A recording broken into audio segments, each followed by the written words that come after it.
Salam sejahtera untuk kita semua. Kembali kita berbicara mengenai penerapan di dalam struktur khotbah yang sudah kita pelajari di dalam sesi-sesi kita yang terdahulu di dalam rekaman-rekaman kita. Bagi Bapak, Ibu, Saudara-saudari, rekan-rekan hamba Tuhan, para pengkhotbah, bagi Anda yang belum menyaksikan, silakan Anda melihat channel yang telah kami bicarakan bersama tentang bagaimana menyusun sebuah struktur khotbah. Ada di dalam deskripsi ada dua materi yang seharusnya Bapak Ibu download. Yang pertama adalah materi mengenai modul pembelajarannya, dan yang kedua adalah materi penerapannya. Dan kita harusnya sudah bisa mendownload bagian tersebut, dan Bapak Ibu, Saudara-saudari, para rekan-rekan hamba Tuhan bisa belajar bersama dari hal yang sudah di-download tersebut secara free dan bisa dibagikan juga kepada rekan-rekan hamba Tuhan yang lain. Dan itu sebagai modul pembelajaran kita. Baik, kita akan memasuki bagian penerapan, tetapi sebelumnya izinkan saya untuk share bagian tersebut.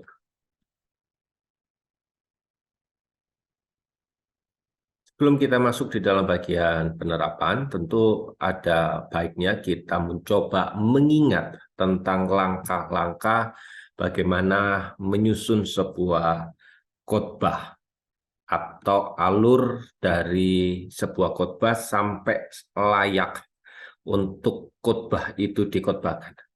Jadi yang pertama tentu kita mulainya dari sebuah sikap spiritual, yaitu tentang doa. Mengapa doa menjadi bagian yang sangat penting? Karena kita harus menyadari bahwa doa adalah bagian yang tidak bisa dilepaskan. Kita memahami bagaimana Allah bertindak dan bagaimana Allah bekerja di dalam firman Tuhan, di dalam firman-Nya. Bagian doa bukan hanya ada di depan dan bagian di belakang, tetapi dia ada mengikuti alur pemikiran, alur cerita, alur persiapan dari setiap step by step yang kita persiapkan. Dan yang kedua, kita harus menentukan teks, mengambil bagian teks tersebut. Apakah teks tersebut diambil secara deduktif atau induktif? Setelah kita menentukan bagian teks tersebut, kita harus menemukan pesan teks. Pesan apa yang tertulis di dalam Alkitab. Baik itu apa maksud dari si penulis Alkitab dan apa yang harus Tuhan ingin kerjakan bagi kita. Menemukan pesan teks. Yang kedua, kita mulai menyusun khotbah.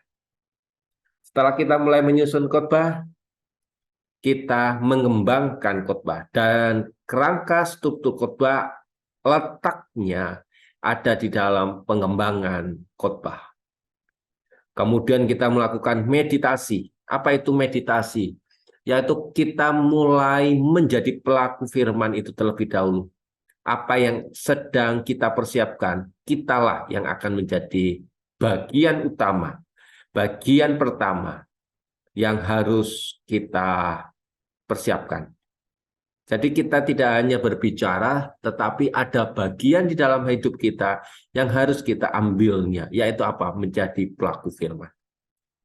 Yang terakhir kita berkhotbah, dan dalam khotbah itulah ada doa-doa yang kita senaikan. Itulah alur khotbah. Dan sebagian dari kita, para rekan-rekan hamba Tuhan, tentunya sudah mengikuti pola ini. Mungkin kita tidak menyebutnya, atau kita tidak melewati langkah demi langkah, tetapi kita pasti melewatinya gitu. Jadi kita mungkin, oh aku baru tahu nih, ini yang disebut dengan meditasi. Oh, aku sedang berada di area pengembangan khotbah, tetapi kita tidak mengerti apa makna, apa sebutannya. Setelah itu kita harus tahu batang tubuh sebuah khotbah terdiri dari 3 bagian yang utama, yaitu pembukaan.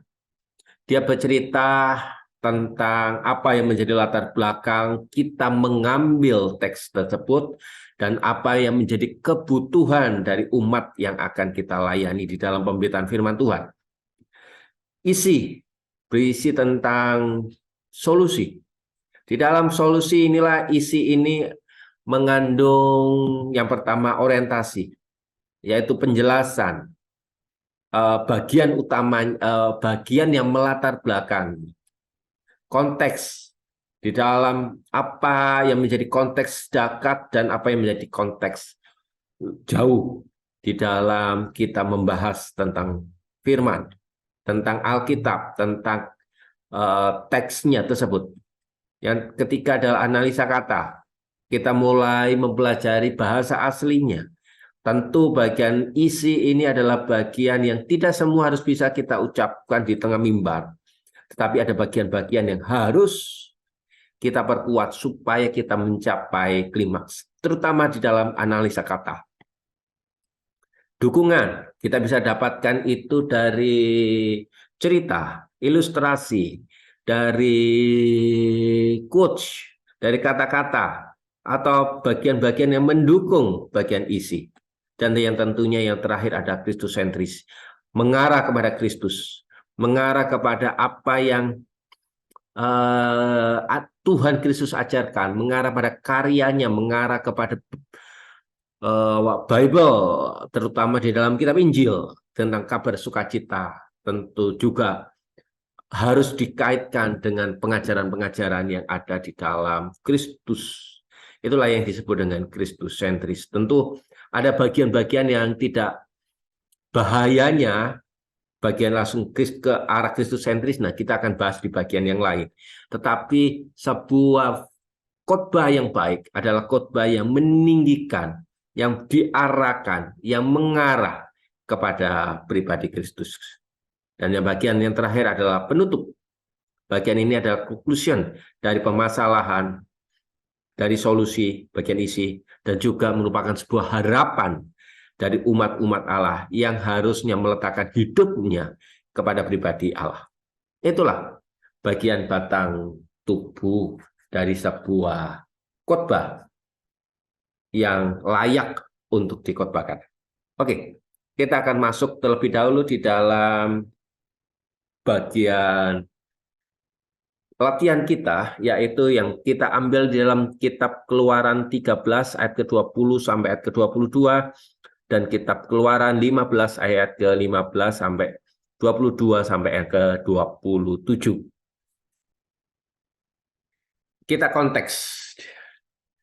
Kalau bagian ini kita kuat, maka di dalam pola pengembangannya kita sangat mudah untuk mempelajarinya. Jadi kita harus melihat secara utuh bagian Alkitab. Tentu di dalam unsur khotbah, bagian ini disebut sebagai bagian deeping, yaitu bagian pendalaman teks. Yang pertama, kita akan menemukan bagian di dalam kitab Keluaran 13 ayat ke-20 dan 22, 15, Keluaran 15 ayat ke-22 sampai ayat ke-27. Di situ menceritakan kepada kita bahwa sejak bangsa Israel dibebaskan Allah, mereka keluar dari Mesir di bawah pimpinan Musa. Tuhan selalu menuntun umatnya, itu yang harus kita tahu, dan Tuhan menyertai umat. Di dalam Keluaran 13 ayat ke-20 sampai 21 dikatakan Tuhan berjalan di depan mereka pada siang hari dalam tiang awan untuk menuntun mereka di jalan, dan pada waktu malam dengan tiang api untuk menerangi mereka. Penyertaan dan tuntunan Tuhan ada di dalam bentuk tiang awan dan tiang api siang dan malam di tengah-tengah padang gurun. Dengan tidak beralih, tiang awan itu tetap ada pada siang hari dan tiang api pada waktu malam hari ada di depan bangsa Israel. Lepas dari Laut Tebraun, bangsa Israel melakukan perjalanan yang panjang di padang gurun Syur. Di tengah-tengah panas matahari yang menyengat, mereka terus berjalan. Pada mulanya mereka begitu antusias, panasnya matahari tidak mereka hiraukan, debu tebal yang menerpa wajah dan mata mereka tidak mereka pedulikan. Ini adalah bagian emosional di dalam sebuah khotbah, dan kita harus menyentuhnya. Mungkin sedikit agak hiperbola, tetapi bagian ini pun menjelaskan kedalaman bagaimana kita ikut merasakan apa yang dirasakan oleh bangsa Israel. 3 hari lamanya berjalan di padang gurun Syur dengan persediaan air yang sangat menipis. Mereka letih, lelah, haus. Mereka mulai khawatir dan khawatir. Mulut mereka tidak lagi bernyanyi. Hati mereka tidak lagi bersuka cita. Mereka tidak lagi antusias. Mereka mulai frustasi. Mereka mulai berpikir, mengapa Tuhan membiarkan mereka di dalam kehausan. Puncak kekecewaan terjadi ketika mereka ada di Marah. Mereka melihat sebuah oase yang jernih. Dahaga mereka bangkit. Mereka berebut mengambil air itu dan meminumnya, tetapi sayang, rasanya pahit. Mereka bersungut-sungut. Nah, saya mulai melakukan apa yang disebut dengan analisa kata. Analisa kata yang saya gunakan yaitu menggunakan analisa kata bersungut-sungut, yang mempunyai arti sebuah perasaan tidak senang, dongkol yang menuju kepada kemarahan sebagai puncaknya. Saya juga bisa mengambilnya di dalam kitab BIS. Bahasa Indonesia sehari-hari, kata sungut-sungut berarti mengomel. Marah dengan mengeluarkan banyak kata-kata. Jadi bukan hanya nonverbal, tetapi benar-benar verbal. Mereka terus mengomel, berbicara dengan perasaan tidak senang mengikuti jalan Tuhan. Mereka tidak lagi bisa melihat kebaikan Tuhan, mempercayainya. Praktisnya, kata sungut-sungut, saya tidak senang dengan pimpinan. Itu mungkin ucapan mereka. Kau tidak lagi bijaksana. Kalau itu bahasa sekarang, jangan atur lagi hidup saya. Sekarang saya akan mengatur diri saya sendiri. Itulah salah satu dosa yang dibenci Tuhan dari bangsa Israel. Sungut-sungut. Setelah mereka berhenti, dahaga mereka dipuaskan. Sulit bagi bangsa Israel untuk mengerti penyertaan Tuhan. Perasaan bahwa Tuhan tidak menolong mereka dari kesulitan membuat mereka frustasi. Mereka sungut-sungut dan akhirnya mereka marah kepada Musa. Bagi saya, ini konklusinya. Ini kata yang harusnya menjadi bagian yang penting juga di dalam sebuah khotbah. Bukan penyertaan Tuhan terletak pada waktu Tuhan mengubah air pahit itu menjadi manis, sebab mujizat Tuhan itu terjadi karena paksaan. Nah, jemaat dibuat sedikit beda secara pengertiannya. Tetapi penyertaan Tuhan itu justru terletak setelah mereka minum air manis itu, Tuhan berkata-kata kepada mereka. Tuhan menegur mereka dan memberi peringatan pada ayat ke-26. Jika kamu sungguh-sungguh mendengar suara Allah Tuhanmu, Tuhan Allahmu, dan melakukan apa yang benar di matanya dan memasang telingamu untuk kepada perintah-perintahnya dan telah tetap mengikuti segala ketetapannya, maka aku tidak akan menimpakan kepadamu penyakit manapun yang telah kutimpakan kepada orang Israel, orang Mesir maksud saya. Sebab aku Tuhanlah yang menyembuhkan engkau. Perhatikan pada ayat ke-27 di dalam Keluaran pasal yang ke-15. Dan sesudah itu sampailah mereka di Elim. Di sana ada 12 mata air dan 70 pohon korma. Fakta ini sangat menyertak dan membuat malu bangsa Israel. Mengapa? Karena Elim letaknya hanya 7 mil, kurang lebih 11 kilometer. Mereka bersungut-sungut. Tempat mereka tadi yang bersungut-sungut hanya 7 mil. Sebetulnya kalau mereka bersabar, mereka bisa melihat bagaimana Tuhan menyertai bangsa Israel. Setelah konteks, kita kumpulkan banyak informasi yang ada, kita kumpulkan dengan begitu banyak literatur yang ada untuk mendukung sebuah khotbah. Dari situlah kita mulai menentukan dan menemukan apa itu pesan teksnya. Ternyata pesan teks di dalam kitab Keluaran Kejadian tadi berbicara soal bangsa Israel meragukan penyertaan Tuhan. Yang kedua, kita bisa lihat bahwa pesan khotbah, yaitu pesan yang akan kita sampaikan di tengah khotbah adalah keyakinan akan penyertaan Tuhan, maka lenyaplah keraguan. Kalau kita yakin akan penyertaan Tuhan, maka lenyaplah kekhawatiran, keraguan, kecemasan, kebimbangan. Tentu saja di dalamnya ada kata sungut-sungut tadi. Itulah pesan khotbah yang akan saya sampaikan. Tujuannya adalah mengajarkan jemaat tentang arti yang benar dari penyertaan Tuhan. Sehingga mereka tidak menyalahkan Tuhan dan tetap teguh dalam menghadapi kesulitan hidup. Dari konteks kita harus lari kepada pesan khotbah dan tujuan khotbah dan pesan teks. Dari situlah kita tahu bahwa inilah intisari yang akan menjadikan pengembangan sebuah struktur khotbah, dan inilah yang akan saya khotbahkan. Mari kita akan melihat terlebih dahulu tentang model yang pertama, yaitu model 3 sermon point. Bapak Ibu Saudara-saudari rekan-rekan hamba Tuhan bisa juga melihatnya di dalam lembar yang mungkin Bapak Ibu sudah print untuk bisa melihat secara bersama-sama. Oke, ini strukturnya. Poin pertama kita harus menentukan. Dari konteks tersebut kita bisa mengambilnya. Tetapi sebelum kita masuk di dalam poin pertama, kita harus tahu terlebih dahulu tentang apa itu kalimat pertanyaan dan kalimat peralihan.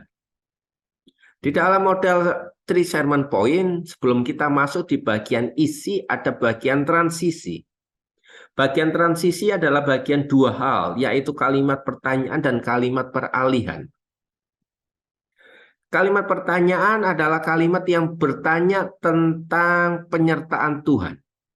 Karena kita tahu teks kita yaitu berbicara tentang penyertaan Tuhan. Maka kalimat transisinya, kalimat tanyanya adalah apa yang dimaksud dengan penyertaan Tuhan yang sesungguhnya. Setelah itu kita masuk di dalam kalimat peralihan. Kalimat yang berisi tentang isinya apa. Kalau kalimat tanya apa yang dimaksud dengan penyertaan Tuhan itu sesungguhnya, maka kalimat peralihannya adalah ada 4 hal yang disebut dengan penyertaan Tuhan yang sesungguhnya. Jadi kalimat tanya dan kalimat peralihan harus menjawab. Jangan sampai kalimat tanya kita bicara mengenai apa yang dimaksud dengan penyertaan Tuhan, maka kalimat peralihannya adalah apa yang harus kita lakukan sebagai umat Tuhan untuk memiliki hati sebagai hamba. Oh, enggak jawab. Oleh sebab itu bukan bagian utamanya. Maka harus kalimat tanya dan bagian peralihan harus menjadi satu bagian yang saling menjawab, yang saling mengisi. Saya tentukan apa yang dimaksud dengan penyertaan Tuhan, itu kalimat tanyanya. Maka kalimat peralihannya adalah isinya. Ada 4 hal yang dimaksud dengan penyertaan Tuhan yang sesungguhnya. Itu harus ada di dalam bagian model khotbah 3 sermon point. Ingat, harus bersifat logis, sistematis. Maka sebagai seorang yang menyusun khotbah di dalam pola model 3 sermon point, maka dia harus menjelaskan poin pertama. Bagian poin pertama adalah penyertaan Tuhan itu adalah tidak bebas dari masalah atau problem. Ada bagian yang disebut dengan bagian poin pertama itu PIA. Ada penjelasan, ilustrasi, dan aplikasi. Kita harus menjelaskan bagian pertama itu dari teksnya dulu. Orientasi dan konteksnya menjelaskan ayat 20-21. Ada tiang awan dan tiang api, namun sebuah fakta menunjukkan bahwa kehidupan bangsa Israel tetap ada di dalam masalah. Itu penjelasannya. Maka ilustrasinya adalah kita harus menceritakan bagaimana menjadi anak Tuhan, tetapi tetap ada masalah. Dan aplikasinya adalah ada masalah bukan berarti Tuhan itu jauh. Itu bagian poin yang pertama. Nah, poin yang kedua harus diingatkan, harus dikembalikan sebelum masuk di dalam poin yang kedua adalah kalimat peralihan dan kalimat tanya. Apa yang dimaksud dengan penyertaan Tuhan? Hal yang kedua yang dimaksud dengan penyertaan Tuhan yang sesungguhnya adalah penyertaan Tuhan itu memiliki arti kata kecukupan. Lalu kita harus PIA lagi, penjelasan, ilustrasi, dan aplikasi. Penjelasannya adalah konteksnya bahwa penyertaan Tuhan membawa arti pada kelimpahan, ada pada faktanya ketika terjadi di Marah. Kita lihat bagaimana konteksnya itu terjadi. Dan ilustrasinya adalah orang, misalnya kita bicara orang yang tidak mampu dan orang yang sangat kaya, tetapi tidak bisa kita tentukan bahwa kayanya dan mampunya, kaya dan miskinnya seseorang itu diletakkan hanya pada masalah iman. Kalau imanmu rendah, maka kamu adalah miskinlah secara jasmani. Kalau imanmu tinggi, imanmu hebat, maka kamu menjadi orang yang kaya. Tidak bisa, itulah aplikasinya. Penyertaan Tuhan tidak bisa diukur hanya berdasarkan unsur materi. Ingat, kita masuk di dalam poin yang ketiga, penyertaan Tuhan itu adalah mendengar firman-Nya. Konteksnya pada ayat ke-26. Ilustrasinya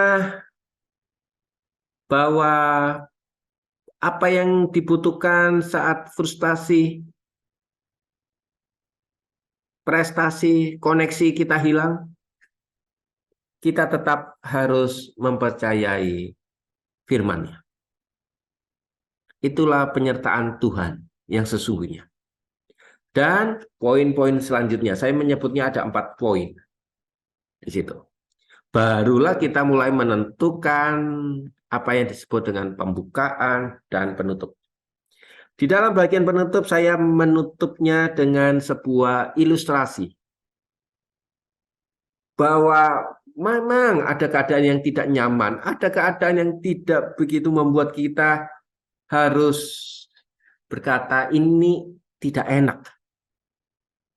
Tetapi harus kita lewati. Karena kita akan tahu bahwa ada Allah yang menyertai hidup kita dan ada Allah yang menyediakannya. Nah, Bapak Ibu Saudara-saudari, rekan-rekan hamba Tuhan, ingat bahwa 3-7 point adalah bagian yang sifatnya sistematis dan logis.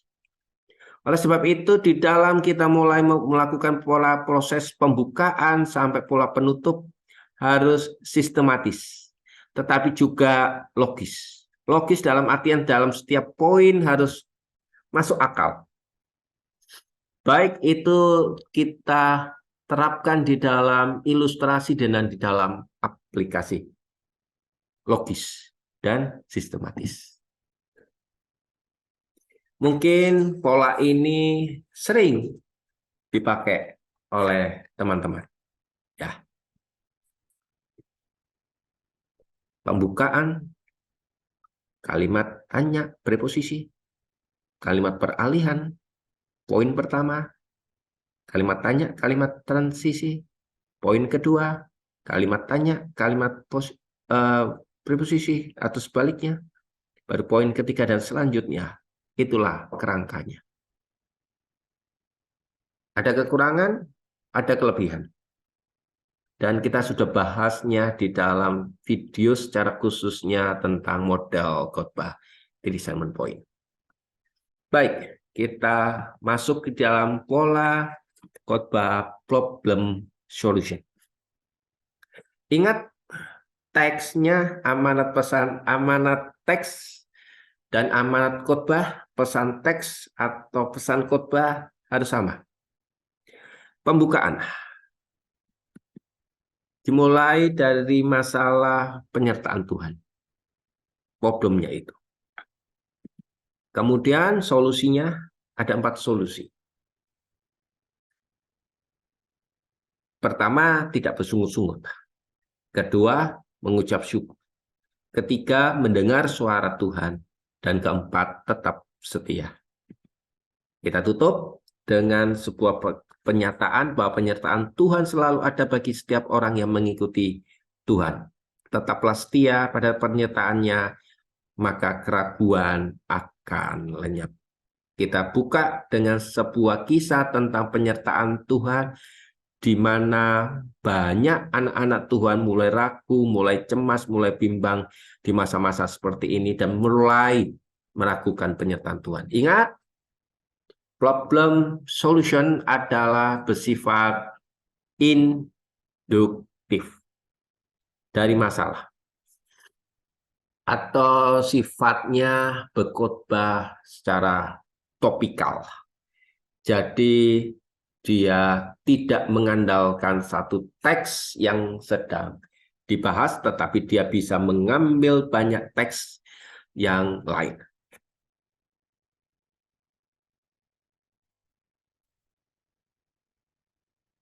Kita masuk di dalam model move and plot. Coba Bapak, Ibu, Saudara-saudari, rekan-rekan hamba Tuhan, perhatikan bagian yang sudah saya berikan di dalam lembar kertas Bapak, Ibu, Saudara-saudari yang ada. Maka di bagian plot pertama, dia berbicara tentang ada masalah. Plot yang kedua, bebas dari masalah. Move yang kedua, bangsa Israel ada masalah, bangsa Israel bebas dari masalah. Plot yang ketiga, bangsa Israel ada masalah, bangsa Israel bebas dari masalah. Di bagian yang pertama,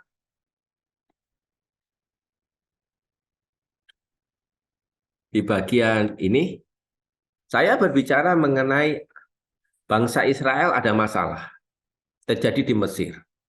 Umat Israel itu menjadi sedih dan Allah membebaskan. Bagian plot yang kedua, bangsa Israel ada masalah, bangsa Israel bebas dari masalah. Terjadi di Laut Tebraun, umat Israel menjadi marah dan Allah memberi jawaban atau Allah membebaskannya. Di bagian yang ketiga, bangsa Israel ada masalah, bangsa Israel bebas dari masalah. Terjadi di marah, umat menggerutu, Allah membebaskan. Ingat polanya ya. Jadi harus dipertentangkan. Itu yang menarik di dalam sebuah khotbah. Kalau kita ambil di dalam kehidupan kita, bagaimana? Kita ada masalah, kita mulai bertanya kepada Tuhan, dan Tuhan memberi jawab. Itu polanya aja. Move and flow. Sederhana, tetapi sangat menarik. Tentu setelah itu adalah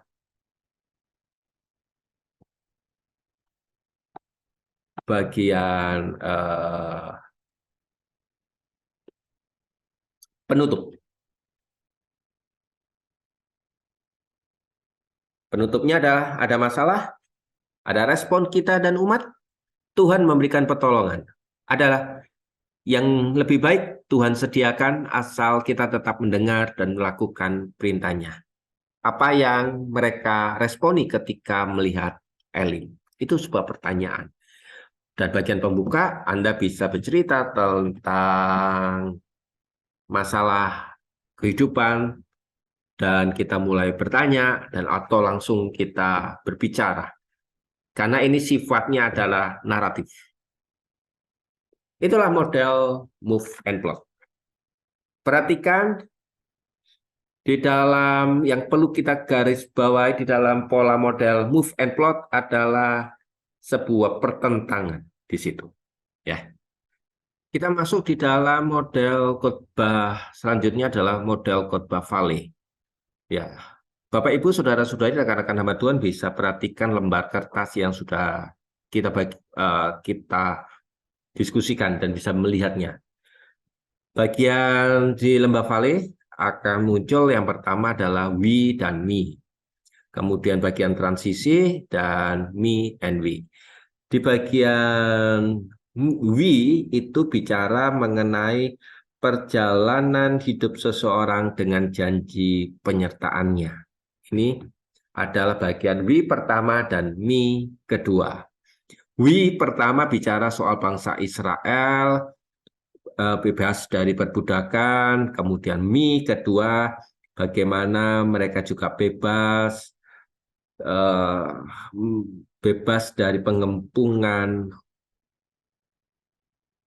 orang-orang Mesir di Laut Firaun.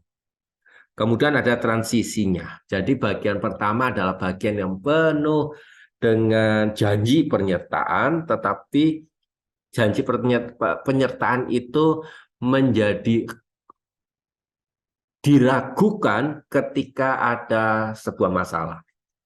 Dan jawabannya ada di bagian mi ketiga dan wi keempat, bagaimana Allah menyertai dan bagaimana Allah memberkati tanpa mereka meminta. Jadi bagian ke mi ketiga dan wi keempat, di situ bicara mengenai Allah semua. Tanpa mereka meminta sesuatu yang sifatnya paksaan, sesuatu yang sifatnya dorongan, begitu, dan Allah memberikan secara luar biasa tanpa mereka benar-benar memintanya. Dan transisinya begitu. Jadi bagian pertama bagaimana Allah bagaimana hidup mereka penuh dengan berkat, ada masalah, kemudian kita mengandalkan Tuhan yang besar, begitu. Sangat sederhana polanya, dan ini bagian penutup, dan bagian pembuka, bagian penutupnya perjalanan hidup seseorang dengan Tuhan tidak lepas dari masalah, dan Tuhan memberikan jalan keluar. Itu. Jadi jalan keluarnya ada di mi ketiga dan wi keempat. Permasalahannya ada di mi pertama dan mi kedua. Transisi adalah bagian yang kita tanyakan kepada Tuhan. Mengapa hal ini terjadi? Mengapa permasalahan yang harus aku hadapi begitu? Dan ini adalah model yang terakhir, yaitu 4 pages. Oke, pola utamanya adalah problem 1 itu tentang masalah yang dihadapi di dalam Alkitab. Problem 2 adalah masalah yang dihadapi masa kini. Dan solusi pertama adalah solusi yang diberikan oleh Alkitab. Dan solusi kedua adalah solusi yang bisa diterapkan di dalam masa kini. Silakan Bapak Ibu mulai memperhatikan kembali bagian ini. Masalah teksnya atau problem yang pertama adalah perjalanan bangsa Israel dari perbudakan ke pembebasan yang spektakuler dengan ditunjukkannya tulah. Kemudian yang kedua, mereka menghadapi air yang tidak bisa diminum hingga mereka harus menggerutu kepada Tuhan. Itu problemnya.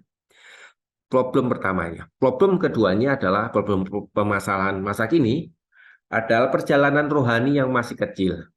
Doa-doa kita terjawab. Sampai ada beberapa anak Tuhan mulai meninggalkan iman karena kenyataannya sangat berbeda dengan apa yang diharapkan dahulu. Muncul permasalahan.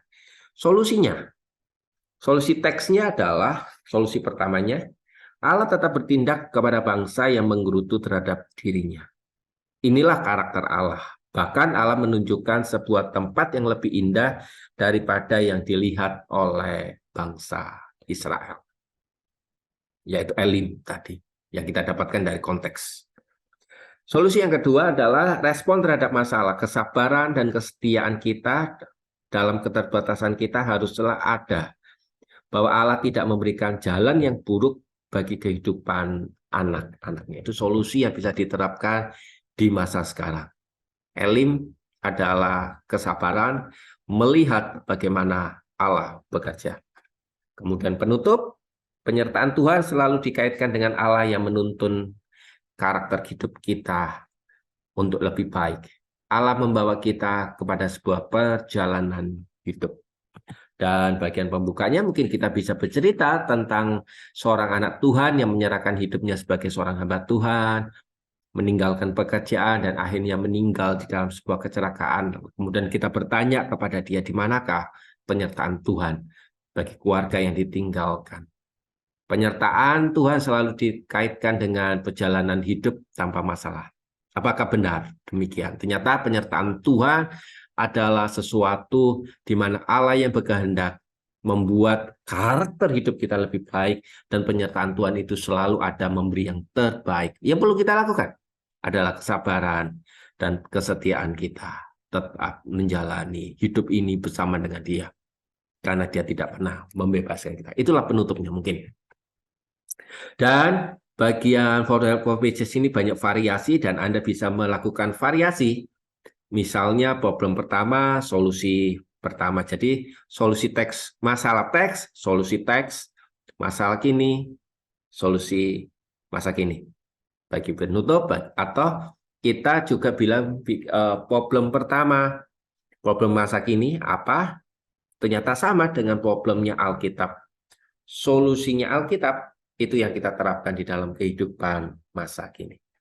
Tentu itu sudah kita pelajari di dalam bagaimana kita mulai menyusun model khotbah for pages. Bapak, Ibu, saudara-saudari, tentu dalam pokok pembahasan ini saya menyampaikannya begitu sangat cepat. Bukan berarti kita cepat-cepat begitu. Tapi saya ingin mengharapkan kalau Anda merindukan pelayanan ini lebih lagi, kita bisa bertatap muka, Anda bisa mengirimkan melalui email undangan kepada kami untuk kami bisa hadir, menemani Bapak, Ibu, Saudara-saudari dari langkah demi langkah, sehingga kita mulai mendapatkan satu frame yang efektif dan efisien di dalam pelayanan pemberitaan firman Tuhan. Tentu doa saya dari awal video ini dibuat, channel ini dibuat, kita saling berbagi pengalaman, berbagi diskusi, bukan untuk saling merontokkan dan meruntuhkan, tetapi kita benar-benar mengerti bahwa panggilan kita harus dipertanggungjawabkan dan dipertajam. Oleh sebab itulah video channel ini dibuat. Tentu harapan dari saya ingin setiap kita bisa bertatap muka. Undanglah kami dan pastikan bahwa ada berkat yang Tuhan akan telah sediakan untuk pelayanan kita bersama-sama. Saya berdoa dengan channel ini, seluruh pelayanan kita semakin mendapatkan sesuatu yang baru, sehingga jemaat semakin mencintai firman dan mencintai Allah. Dengan demikian kita menjadi hamba-hamba Tuhan yang setia dan berkenan, karena kita melakukan tugasnya dengan bertanggung jawab. Nantikan tema-tema yang akan kita sharingkan, yang kita bagikan bersama, kiranya itu menjadi berkat di dalam pelayanan pemberitaan firman Tuhan. Tuhan Yesus memberkati kita semua.